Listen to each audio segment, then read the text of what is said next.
y está en nuestros estudios el ex regidor Jorge Valdés. Bienvenido, Jorge.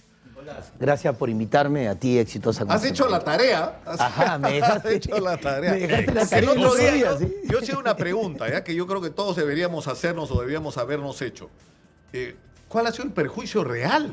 O sea, nosotros teníamos EMAPE, que administraba los peajes. Así es. ¿No?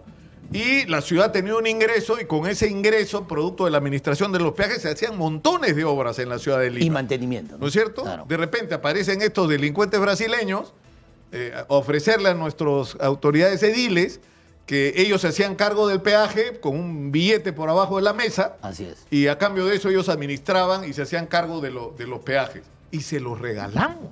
Ajá. Y estos son los números que creo que por primera vez se muestran de una manera... Así es. Así es. Yo no sé si lo podemos poner, Tania, por favor, en pantalla también para que la gente que nos ve en la tele y nos sigue... Esos son los números. Mira, a ver, Jorge, dale. A ver, por ejemplo, tenemos en el contrato de línea amarilla, que fue firmado el 12 de noviembre del 2009. Es un contrato que luego Villarán amplía por 10 años más, con lo cual tiene 40 años. 40 años 40 de concesión. años, ¿no? O sea, va a terminar en el 2049 para tenerlo. Ya no vamos a estar en esta tierra nosotros y seguir pagando peajes. Y van a seguir ganando. Así es. Entonces, la inversión del contrato era de 480 millones. Pero ojo, Nicolás, en ambos contratos... Estamos hablando de millones de dólares. Millones de dólares, claro. Ojo. De esa inversión, solo una parte ha terminado poniendo cada empresa. Finalmente, el resto lo hemos pagado nosotros con nuestro propio pago de peajes. O sea, ni siquiera ha sido una inversión completa por parte de la empresa. Y este negocio a línea amarilla le va a significar 12.000 millones de dólares cuando se vaya en el último día de su negocio. Eso es todo lo que va a ingresar, digamos. El ingreso total estimado. Ya, pero de ahí le tienes que descontar los supuestos gastos que ellos hacen, que en realidad es muy poco lo que hacen porque todo sale del pago de peajes. O sea, todo lo pagamos nosotros. Así es. Este es un estimado. Exitosa. Por supuesto que esto es un bruto que de hecho Pero genera una ponte, utilidad.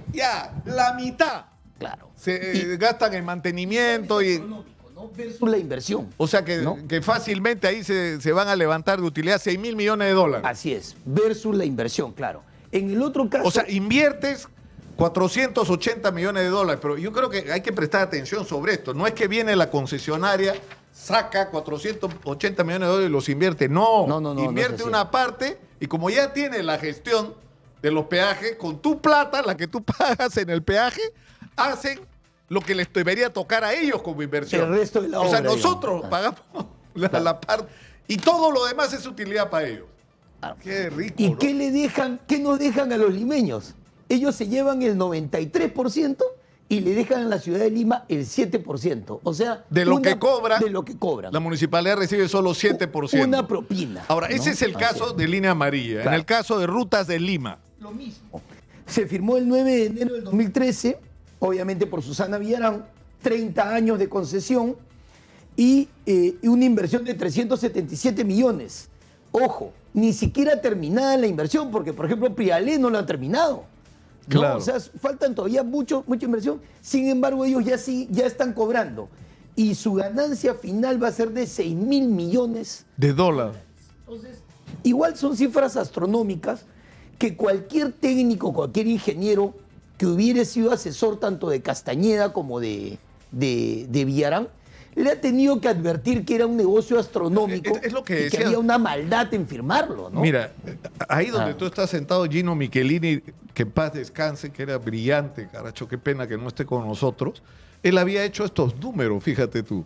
Ajá. O sea, no tenía la información completa, pero él decía, ¿ya cuánto van a invertir según contrato tanto? Entonces tú tienes que calcular. Si estás Exitosa. invirtiendo tanto, que además tú lo tienes que invertir, no lo tienes que sacar de la administración del peaje, tú debes tener, a cambio de eso, digamos, una utilidad razonable que te permita en Por supuesto. determinado tiempo recuperar lo que invertiste y tener esa utilidad razonable. Gino Michelini decía 10 años.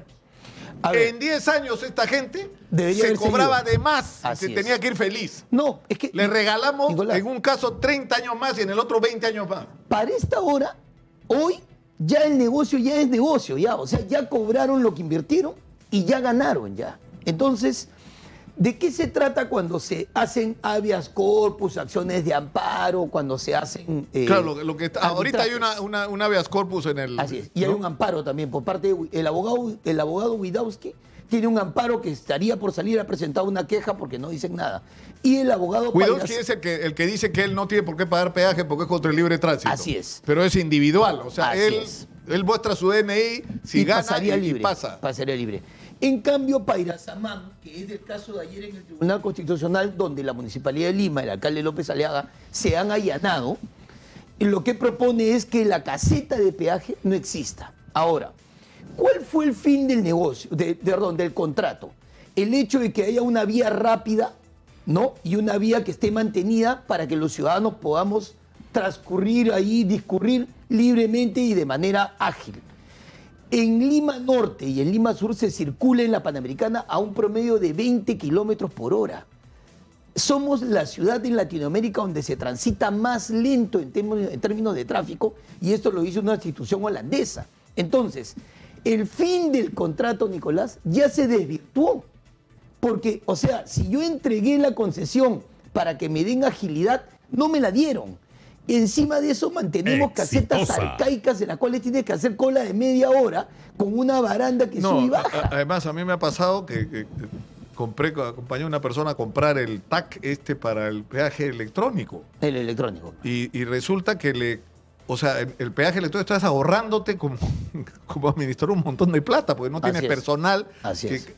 Y te cuesta más caro, te cobra. Cuesta un poco más. Pero, en la pero ¿por tarjeta. qué? Si no Claro. tiene lógica, si estás acelerando.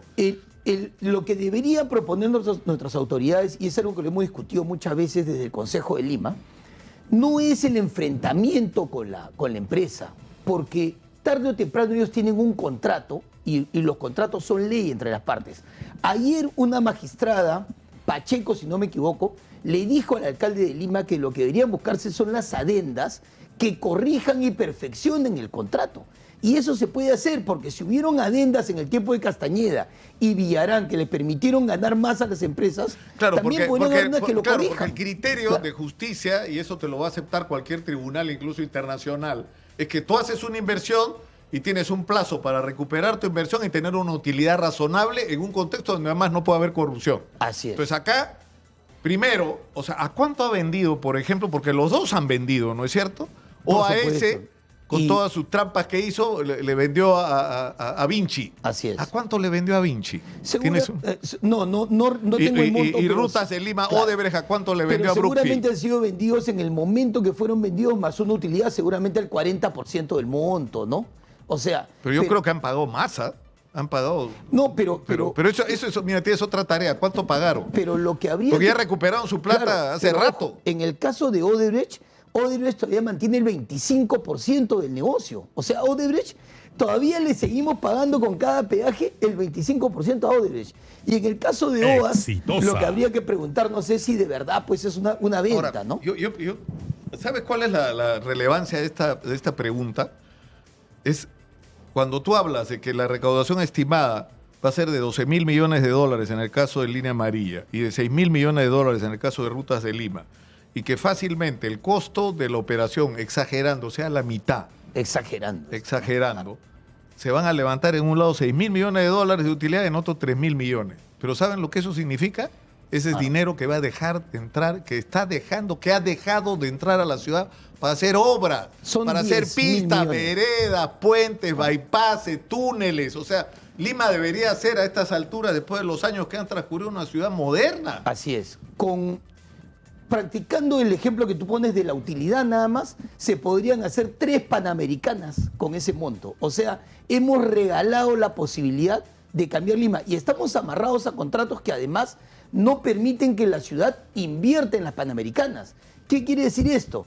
Que ningún alcalde en los siguientes años va a poder hacer ninguna obra sobre las Panamericanas. Tenemos que interrumpir Ajá. un momentito, Jorge, porque la fiscal de la Nación ha llegado al Congreso. Dicho sea de paso, Karen nos va a contar, hay una movida ahí medio rara, hay un equipo de la Fiscalía de Lucha contra la Corrupción del Poder en este momento en el Congreso de la República. Karen, cuéntanos qué está pasando, por favor.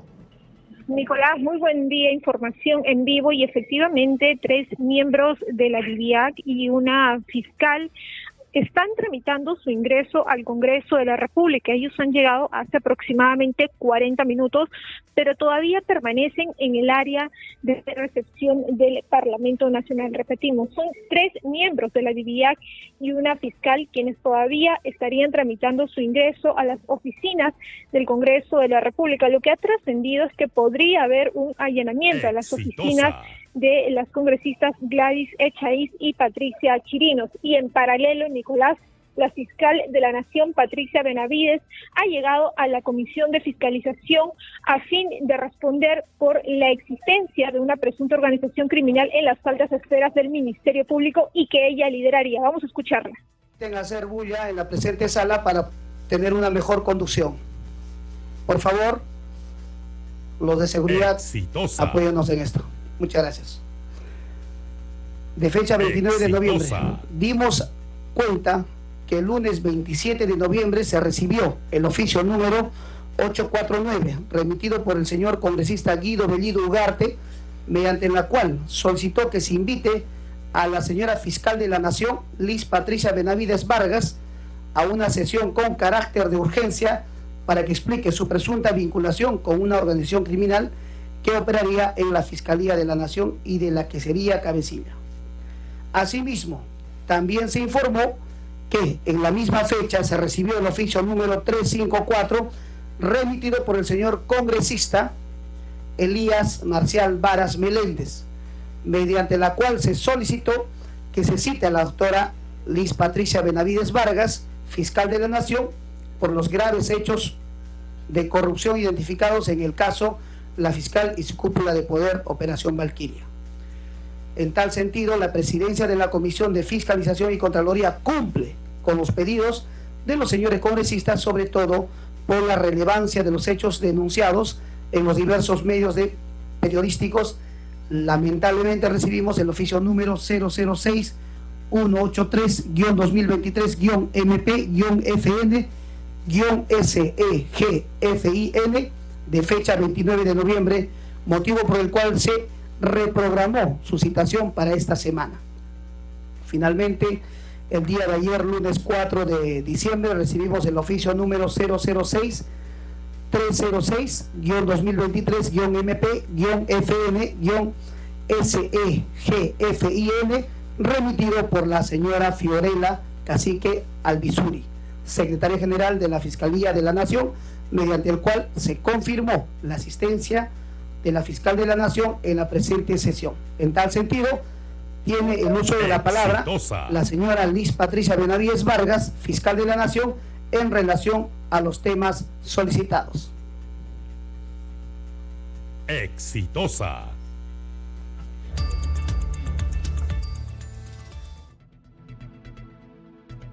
Nicolás, es parte de la introducción del presidente de este grupo de trabajo, Wilson Cristo. Vamos a escuchar a la fiscal de la Nación.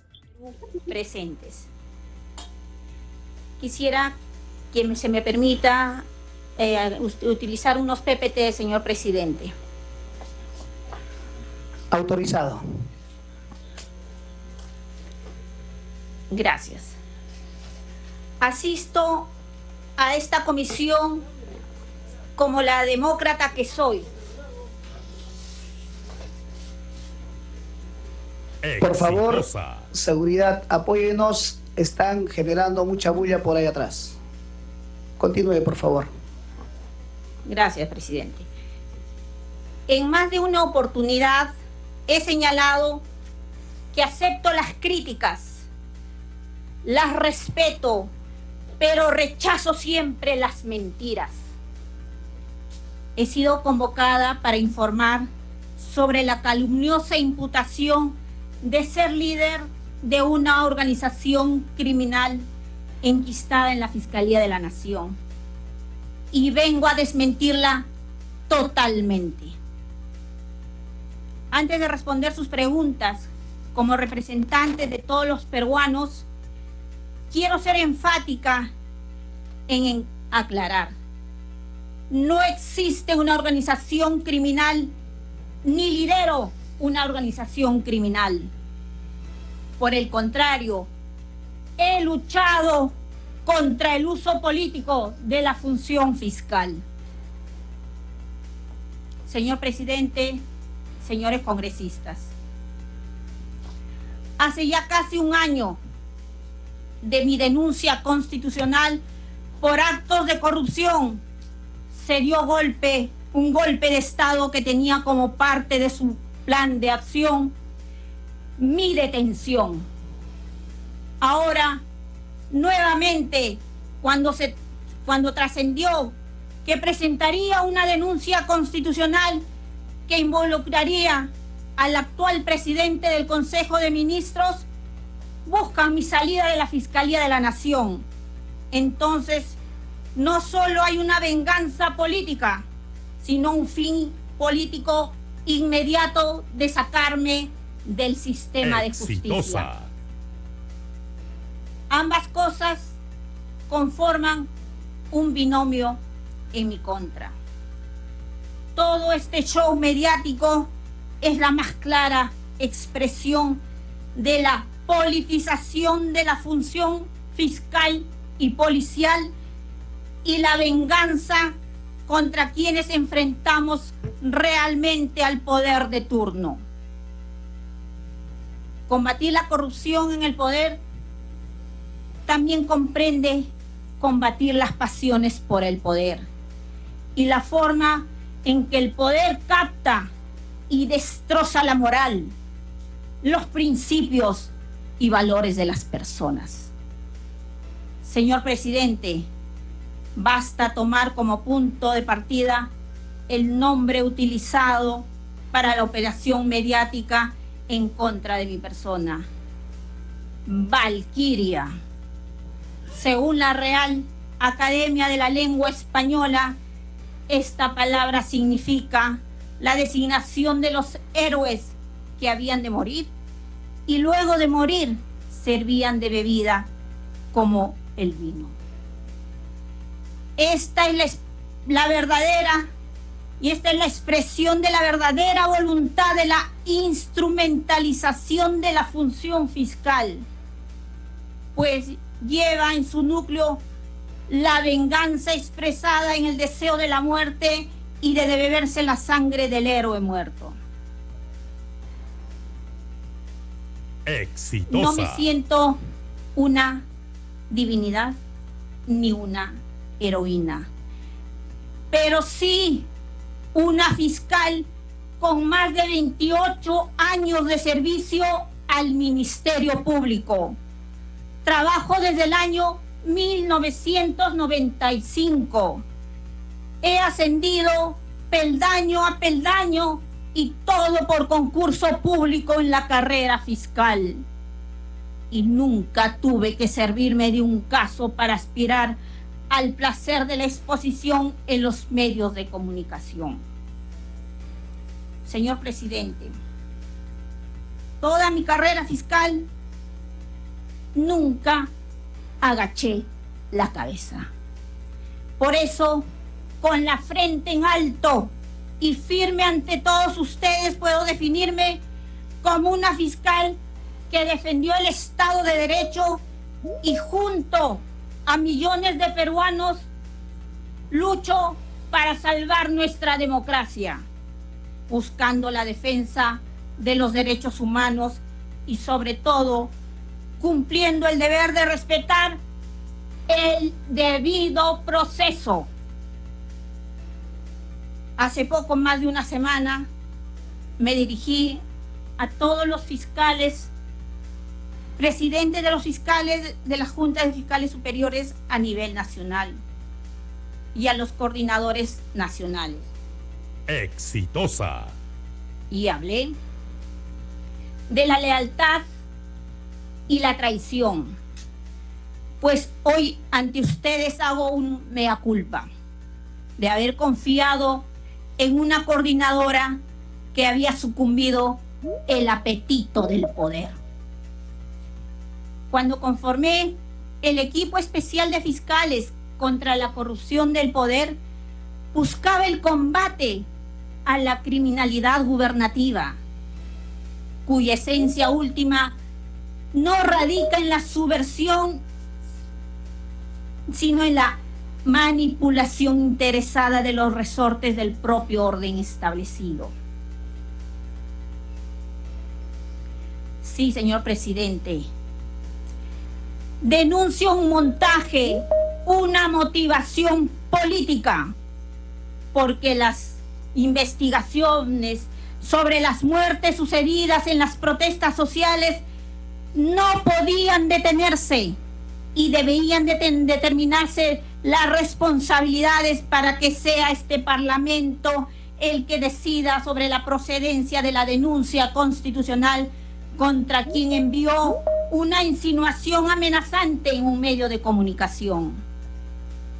Además, y ahora lo puedo decir, al interior del Ministerio Público se sabía muy bien que se iba a cambiar a la coordinadora del equipo especial de fiscales contra la corrupción del poder, debido a los cuestionamientos derivados del tratamiento procesal de la información para someter a investigados con propósitos mediáticos y no jurídicos.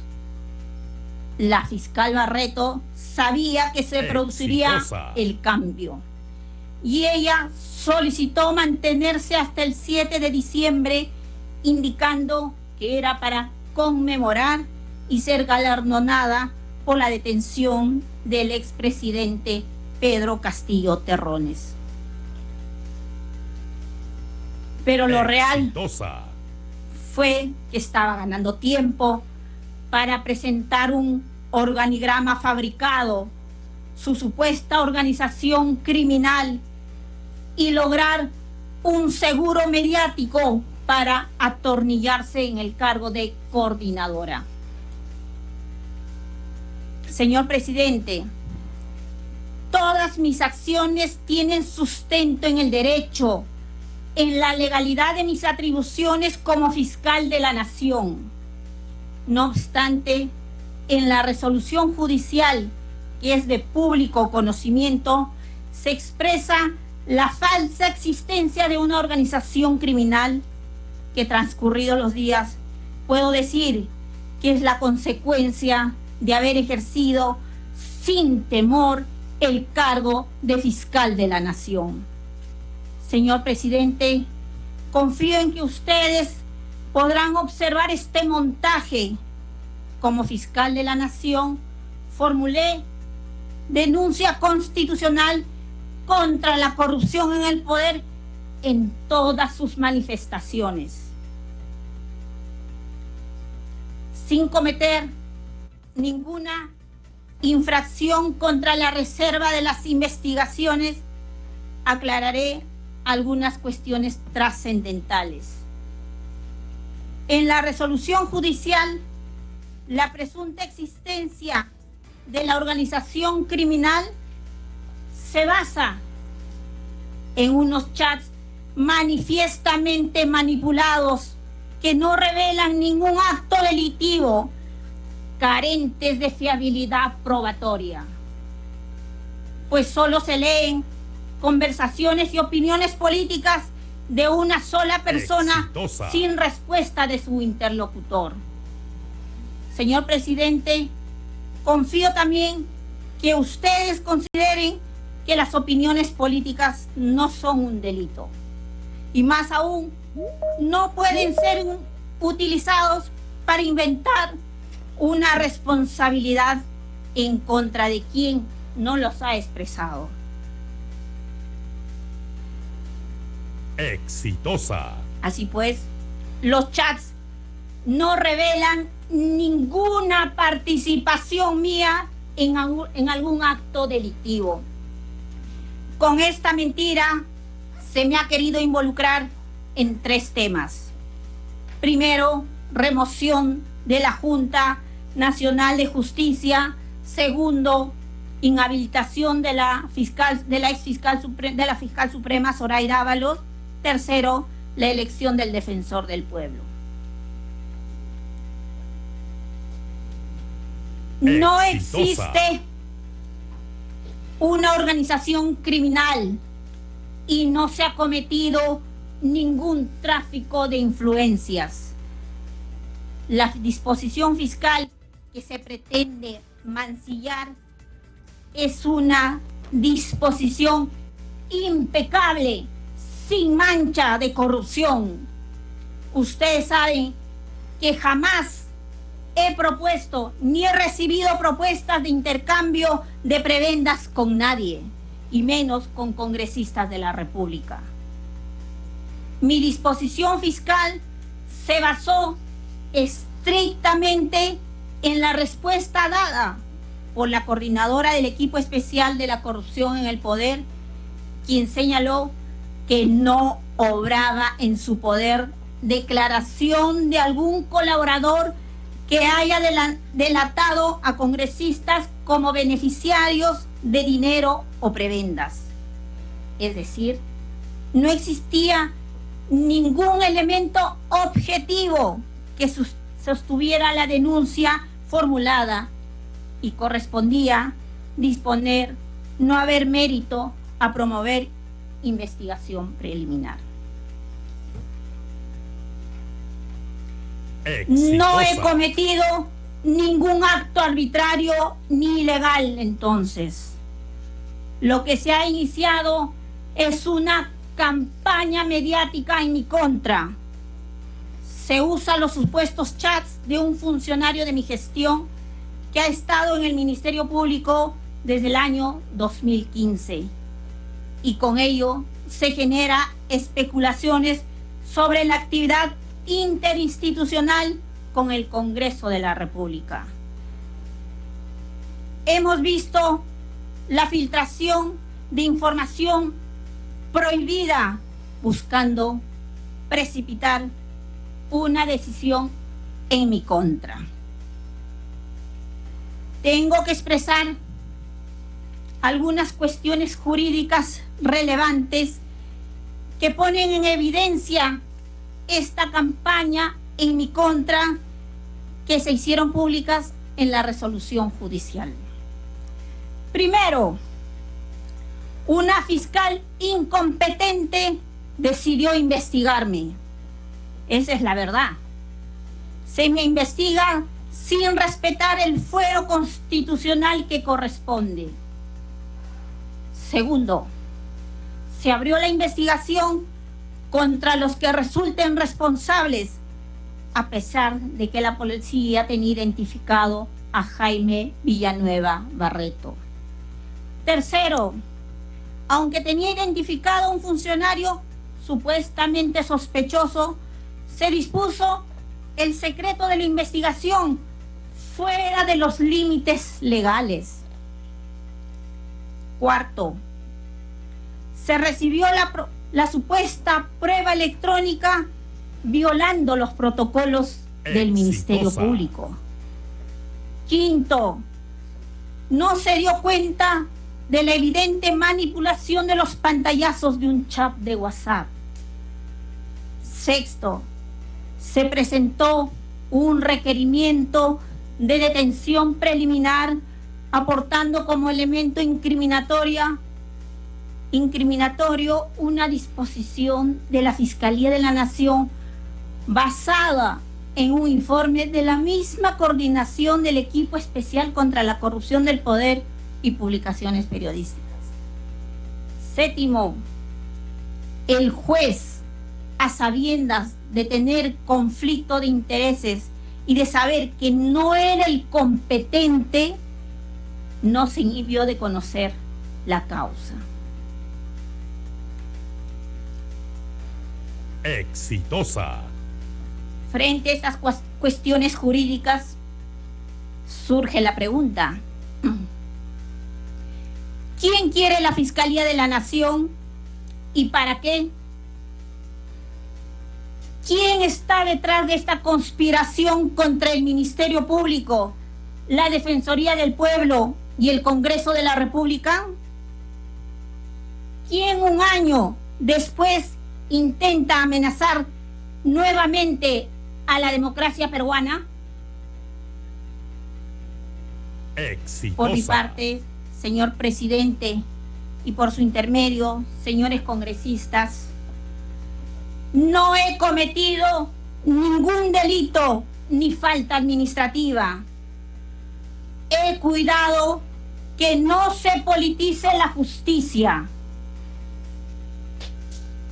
Ustedes mismos pueden verificar sus votaciones para ver la diferencia existente entre los votos presuntamente captados y la realidad. Porque son ustedes mismos quienes con objetividad podrán concluir que ninguna votación ha sido efectuada a pedido mío a cambio de algún beneficio dado por el Ministerio Público. Incluso se pretende hacer creer que nombramientos de fiscales hayan sido canjeados, desconociendo que es imposible nombrar un fiscal en provincia o en una fiscalía especializada sin cumplir el procedimiento interno que exige la propuesta del presidente de la Junta de Fiscales Superiores o del coordinador nacional que corresponda.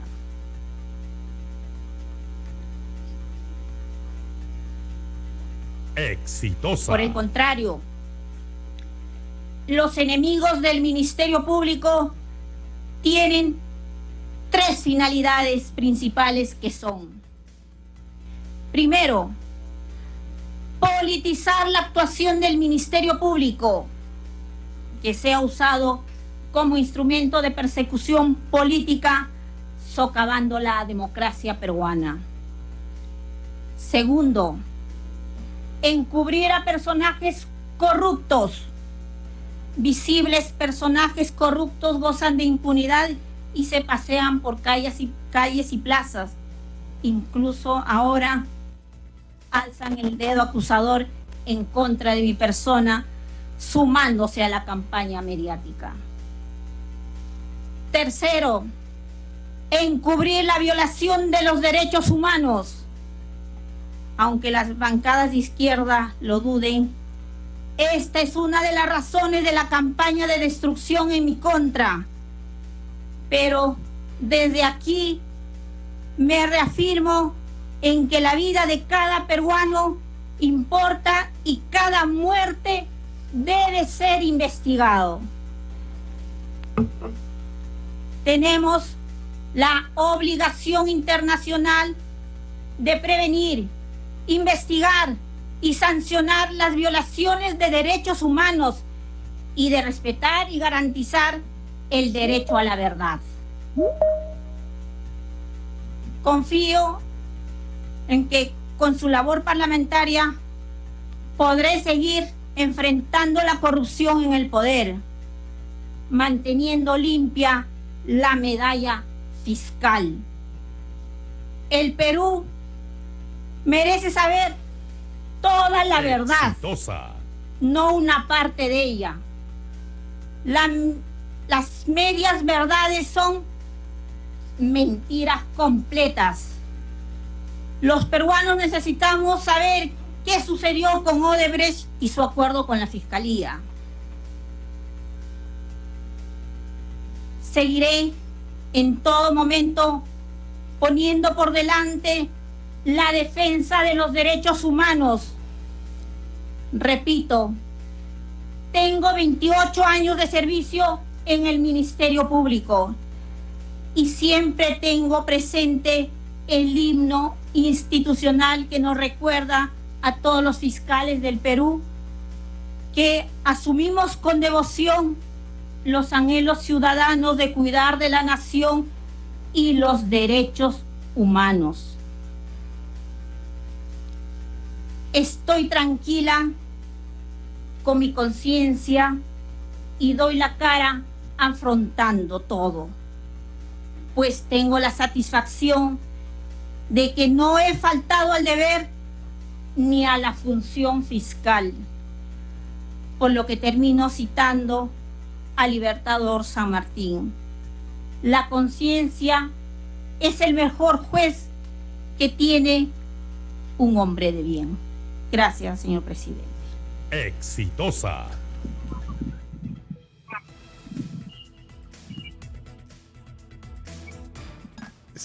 Sí, Karen.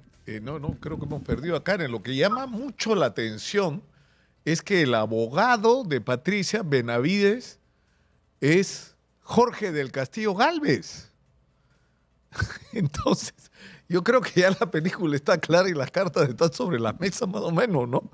Más o menos está claro. Es decir, todos conocemos el discurso de Jorge del Castillo, ¿no?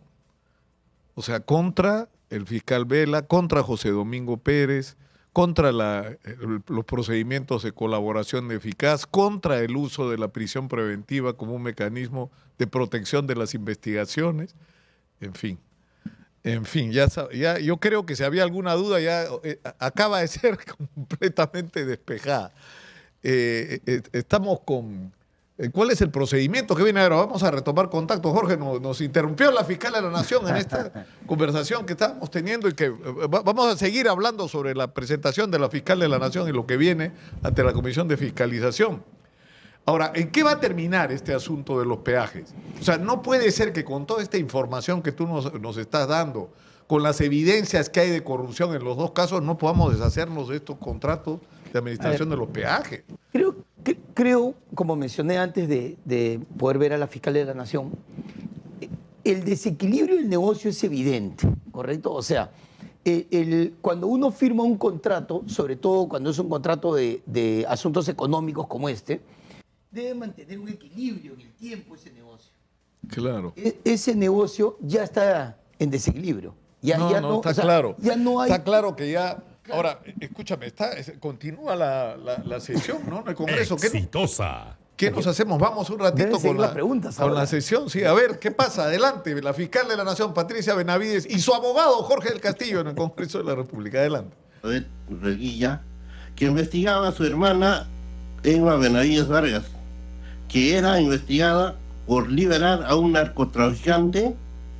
Si usted había jurado ante la Junta Nacional de Justicia que no se inmiscuía en la investigación de su hermana, en contra de su hermana. 2.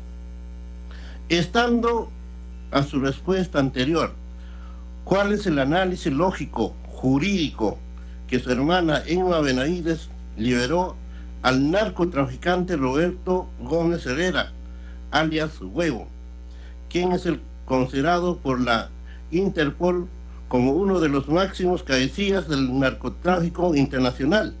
Luego de ser liberado, este narcotraficante fue capturado en Brasil y sentenciado por tráfico ilícito de drogas. ¿Cuál es el motivo que no muestra su tesis de maestría y doctorado, que tampoco se encuentra en el repositorio de la Universidad a las Peruanas? Usted ha archivado algunas investigaciones a congresistas de la República. ¿Puede señalar a quiénes y por qué motivos? Señora fiscal, ¿cuáles son los motivos de haber cesado al señor Villanueva como su asesor principal de su investidura como fiscal de la Nación? ¿Cuáles son los motivos o el fundamento de la denuncia constitucional en contra de Dina Ercilia Boluarte Segarra de manera general por el delito de homicidio calificado? ¿A quién mató y cómo? ¿Desde cuándo el señor Philip Bater Rivadeneira es su asesor? Esta pregunta es a mérito de la publicación el diario Perú 21 de fecha 28 de noviembre del 2023. Eso es todo, presidente. Muchas gracias. Gracias, congresista. ¿Algún otro congresista? Congresista Jaime Quito tiene uso de la palabra.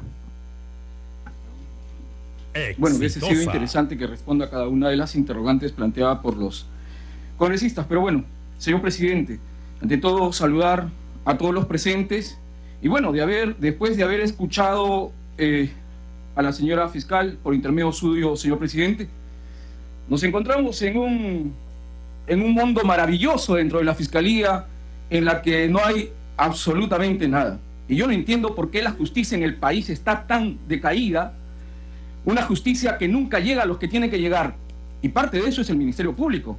Y por cierto también el Poder Judicial. Y cada uno tiene sus responsabilidades, pero aquí estamos para ver el tema del Ministerio Público. y se están hablando de supuesta organización criminal. Me gustaría preguntar, señor presidente, por intermedio suyo, si esta supuesta organización criminal recién ha actuado hace 6 meses de acuerdo a lo que vienen señalando las denuncias, o es que esta organización criminal, seguramente que también deben haber habido otras anteriormente, si esta organización criminal del cual se está señalando con nombres y también con cabecillas de acuerdo a la investigación fiscal, también ha sido, se ha venido trabajando y tramando desde antes del 7 de diciembre. Es decir, si esta organización criminal también, esta supuesta organización criminal, también tiene que ver con el golpe que se dio al presidente constitucional elegido por voto popular. Sería importante que también se responda a ello. Lo siguiente, ¿por qué recién se toma el tema de los muertos, que recién se va a hacer el tema del respeto de los derechos humanos, cuando ha habido cambios de fiscales en Puno y en Juliaca? Se han cambiado fiscales y se ha traído todo aquí a Lima. El día lunes, cuando se sabe de este involucramiento al Ministerio Público, a la fiscal de la Nación, en Arequipa recién fiscales de Lima van al puente Añashuayco, donde sucedieron estos hechos, para supuestamente recoger las evidencias después de 10 meses.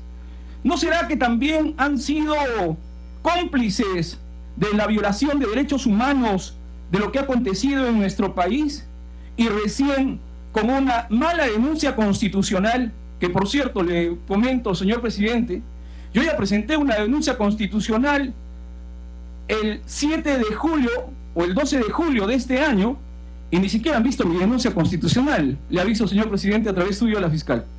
Ni siquiera me han invitado para poderlo sustentar o plantear.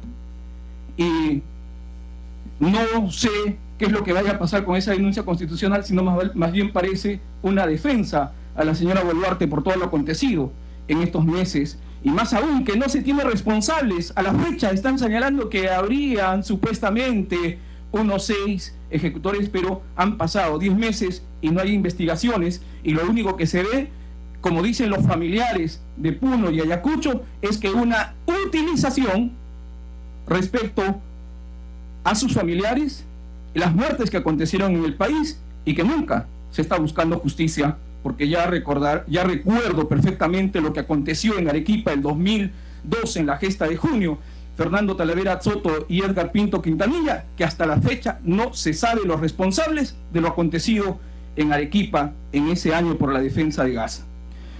¿No será, señor presidente, que quien se quiere atornillar en el cargo, términos utilizados en el discurso, es la señora fiscal exitosa, en el sentido de que ha venido haciendo un conjunto de acciones? Ya lo ha señalado y ha hecho la pregunta ya a un anterior congresista respecto a cómo ha cambiado fiscales para que no se investigue a ciertos familiares, no ha respondido respecto al tema de las tesis o la situación de cómo ha llegado al cargo en el que se encuentra. ¿No será ese el propósito del cual quiere también mantenerse en el cargo por otros próximos 2 años, porque ya está a punto en próximos meses acabarse su función como fiscal de la Nación? Creo que es importante que se pueda ir señalando esos puntos, y también, señor presidente, creo que es importante poder ir determinando. Se trata de decir que son chat manipulados, chat falseados. La pregunta sería en ese aspecto, ¿acaso no se está pretendiendo tener impunidad absoluta en el Ministerio Público, controlando diversas entidades? ¿Acaso no ha habido en todo en el pretexto de defender al asesor Villanueva, ¿no? Bajo el planteamiento de chat alterados, y según algunos diarios está señalando, habría declarado el señor Jaime Villanueva que está aceptando que se realizó esas peticiones, y también que los chats no serían falsos, sino que son las conversaciones que se han tenido. Y también creo que reiterar en el punto de que, si bien es cierto, se debe conocer toda la verdad, y las verdades a medias son mentiras, estoy completamente de acuerdo en eso, y se debe conocer toda la verdad de lo que está pasando en nuestro país y no seguir permitiendo esta lamentable situación que estamos viviendo, en el que todas las instituciones, una vez más, lo que González Prada señalaba ya hace más de 100 años, que donde se pone el dedo salta la llaga, salta la pus, y creo que yo, parafraseando esos términos de González Prada, señalaría que las mafias a la tumba y un pueblo organizado a la acción, porque esa es la única esperanza que tiene la nación, el pueblo organizado. Muchas gracias. Gracias, congresista. La congresista Noelia Herrera tiene la palabra. Gracias, señor presidente, por su intermedio. Un saludo a la fiscal de la Nación. A mí me preocupa de sobremanera, señor presidente, cuando escucho colegas referirse al expresidente constitucional. El señor Pedro Castillo dio un golpe de Estado, se arrogó el poder absoluto, intervino el Poder Judicial, o por lo menos pretendió no solo intervenir el Poder Judicial, que es un poder del Estado, al igual que el Poder Legislativo. Y desde allí reconocerlo como presidente constitucional es un mensaje falso a la población, que además lo que ocurre acá es un tema político, con un sesgo político, señor presidente, y eso no se puede permitir, dar falsos mensajes a la población como que se le dio un golpe al presidente constitucional. El señor es un golpista que no respetó nuestra Carta Magna, para ser específicos los artículos 46 y 45 de la Constitución. Y en esa misma línea quiero mencionar, cuando se le habilitó al ex fiscal de la Nación, la señora Zoraida Ábalos, fue precisamente también por infracciones constitucionales. Y si tuviéramos que agregar algún episodio más, diríamos lo que sacaron los señores periodistas en relación a los certificados falsos. En esa línea, presidente, yo le voy a pedir la objetividad de los colegas parlamentarios, porque si hay sesgo político, yo querría, y me pregunto, ¿qué es los ciudadanos a la acción? ¿Llamarlos nuevamente a la violencia como hicieron de forma irresponsable a algunos parlamentarios para generar caos en el país, mintiéndole a la población, ocultando un golpe de Estado nefasto para perpetuarse en el poder? La democracia se defiende y siempre lo vamos a defender con la vida. Nosotros entendemos, por supuesto, que hay tesis... Bueno. Exitosa. Bueno, esto es otra cosa, ¿no? Se ha ido por las ramas la discusión. Jorge, estábamos acá por otro tema, ¿no? Pero yo quisiera conocer tu opinión sobre esto que acabamos de escuchar, ¿no? Mira, que es la defensa de sí misma de la fiscal de la Nación. Bueno, lo que queda claro es el enfrentamiento de los poderes, ¿no? Que estamos asistiendo a un enfrentamiento de poderes abierto ya, ¿no? Entre el Ejecutivo y la Fiscalía de la Nación. Difícil predecir qué va a suceder o quién va a terminar ganando este enfrentamiento. La historia de la política dice que cuando hay un enfrentamiento de este tipo, el perdedor siempre va a ser el pueblo, digamos, el espectador, ¿no? No vamos a asistir a mejorar el sistema producto de este enfrentamiento. Si algo nos ha debilitado como nación y como Estado en los anteriores 15 años hasta acá, es justamente el enfrentamiento entre los poderes. No puede ser, y el otro día leí una noticia, que este es el año 5 en el que hemos pasado Navidad con 5 presidentes distintos. Y es probable que el siguiente año quizás hasta tengamos otro presidente más. Por lo tanto, el perdedor es el Estado, el perdedor es el ciudadano, y en esa lógica, si hacemos un análisis finalmente la economía no va a tener ninguna mejora, ni presente ni en el futuro. No, con este escenario, ¿no es cierto? La economía con este no tiene escenario ninguna político. posibilidad, ¿no? No, además, ¿quiénes son los protagonistas de este conflicto? O sea, por un lado, Patricia Benavides, o sea, ha faltado la verdad, la fiscal, o sea, dice que son chats que tienen un solo interlocutor, eso no es verdad. Eso no es verdad. Ahí hay personas de ida y vuelta. Es más, uno de las personas que interviene en el chat ya ha reconocido explícitamente que Jaime Villanueva, que ocurrieron estas comunicaciones y que se hubo la tranza de los votos y que esto fue por orden de ella. Es decir, eso no es ningún invento, ¿no? Ahora, el otro tema es que, como tú dices, hay una confrontación. ¿Por qué? Porque la fiscal abre investigación contra Dina Boluarte y Alberto Otárola y se desata una guerra entre ellos desde diciembre, enero de este año, ¿no? Pero el tema es que en determinado momento Alberto Otárola le manda un mensaje cuando lo están entrevistando de Panorama al psicólogo, al filósofo. Al filósofo. Y en realidad, ¿por qué? Porque aparentemente Otárola hacía responsable a la fiscal de la Nación y a su intermediario, este filósofo, Villanueva, por la filtración de información que había sobre la exagerada vida íntima y los beneficios de sus amigas íntimas, de las amigas íntimas de Otárola, ¿no? Es decir, que tenías una visita con Otárola y conseguías contratos con el Estado. Y aparentemente responsabiliza a la gente de la Fiscalía de la Nación de haber filtrado esta información. Hay algunos temas ahí que merecen explicación. Espero que las investigaciones que realice el Congreso no desfiguren la investigación final que tiene que haber en la Fiscalía y el proceso que tenga que afrontar la fiscal de la Nación, porque hay una investigación abierta sobre esto ya. Espero que el Congreso no lo desfigure. Ahora, hay que analizar también que estamos hablando de instituciones que están casi en el margen de error de aprobación respecto de la población. O sea, el Congreso está en 5% y la Presidencia de la República está en 9%. El problema es que la legitimidad va a ser lo más dañado finalmente en este proceso. O sea, ante el ciudadano, estas instituciones ya no tienen ningún porque valor. Además, ¿qué autoridad moral tiene el Congreso de la República para sancionar a nadie? ¿Has visto lo que ha pasado ayer en la Comisión de Ética? Han sancionado.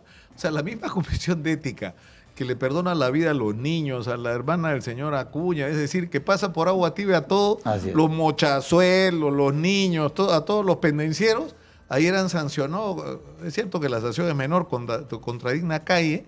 Es una cosa escandalosa. Yo sé que la gente que conoce de estos temas está indignada porque le dan licencia a la señora y la sancionan por haber hecho uso de la licencia. ¿Por qué? Porque la señora está diciendo, vámonos todos, adelantemos las elecciones o déjenme renunciar, que yo no quiero ser parte de este circo. Lo cual complica. Entonces le pegan, a los otros los perdonan, ¿no es cierto? A los mochazuelos, eso no, estos son de los nuestros, ¿no? Entonces es un Congreso da vergüenza a estas alturas, francamente. Ahora, la deslegitimación de estos poderes va a complicar la situación futura. Lo que ya se escucha entre la gente es, el otro día justamente en una entrevista que tuve con un ciudadano que llamó, dijo, necesitamos un dictador, dijo. Sí, claro. Y eso es peligrosísimo. Es el sentimiento que la gente ya claro, necesitamos un dictador, porque esto lo que hace es debilitar la fe de la gente en el sistema democrático. Si esto es la democracia, que es una vergüenza, entonces busquemos otra cosa. Eso es peligrosísimo. Busquemos otra cosa. Claro, muy peligroso. Mientras no les pase por la cabeza a algunos coroneles, porque los generales están aparentemente todos acomodados. En fin, muchas gracias, Jorge, por estar acá. Gracias.